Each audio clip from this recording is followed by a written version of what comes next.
पुण्यात मुसळधार पाऊस झालेला आहे। डेक्कन परिसरातील रस्ते देखील पाण्याखाली गेलेले आहेत। बघा, पावसाची बातमी आहे पुण्यातून।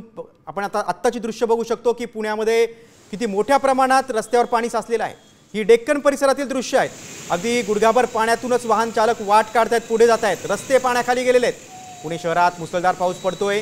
डेक्कन परिसरातील आपण चित्र बघतोय। पुण्यात मुसळधार पावसामुळे मात्र नागरिकांची गैरसोय झालेली आहे।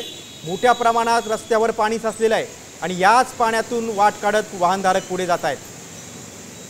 किती मोठ्या प्रमाणात रस्त्यावर पाणी साचले आपण बघू शकतो। डेक्कन परिसरातील ही दृश्य आहे। पुणे शहरात आणि आसपासच्या भागामध्ये मोठ्या प्रमाणात पाऊस झालाय। मुसळधार पावसामुळे मात्र आपण अधिक माहिती घेऊया। आमचे पुण्याचे प्रतिनिधी अक्षय बडवे आपल्यासोबत फोनद्वारे जोडले गेलेले आहेत। अक्षय, एकीकडे गुडघावर पाणी साचले, दुसरीकडे महापालिकेचे दावे होल ठरतात। किती निकृष्ट काम करतायत महापालिका ते सुद्धा दिसून येते। सद्यस्थिती काय?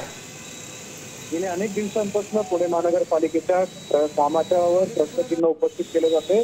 कारण की गेल्या काही दिवसांपासून आपण जर पाहिलं तर पुण्यात कमी वेळात जास्त पाऊस असल्याने अनेक ठिकाणी रस्ते जे आहेत त्यांना नद्यांचं स्वरूप होते। असं असताना सुद्धा महापालिकेकडनं कुठलंही काम जे आहे ते गेलेलं नाहीये का, असा प्रश्न जो आहे तो पुणेकरांकडनं उपस्थित झालेला पाहायला मिळतं। आज सुद्धा संध्याकाळी अर्धा तासाच्या पावसानंतर पुण्यातील बहुतांश रस्ते जे आहेत ते अक्षरशः गुडघ्याभर पाण्याएवढ्याने भरून गेले होते। नेमकं पालिका करते का, असा प्रश्न या निमित्ताने पुन्हा उपस्थित होतोय। अक्षय, तुम्ही सविस्तर माहिती दिली त्याबद्दल धन्यवाद। आपण ही दृश्य बघतो, ही पुणे शहरातील दृश्य आहेत, यावेळची दृश्य आहेत। डेक्कन परिसरामध्ये किती मोठ्या प्रमाणात रस्त्यावर पाणी साचलेलं आहे। रस्त्याला अक्षरशः नदीचं स्वरूप आलेलं आहे, हे चित्र आपल्याला स्पष्ट होतं। आणि याच पाण्यातून वाहनधारक पुढे जात आहेत।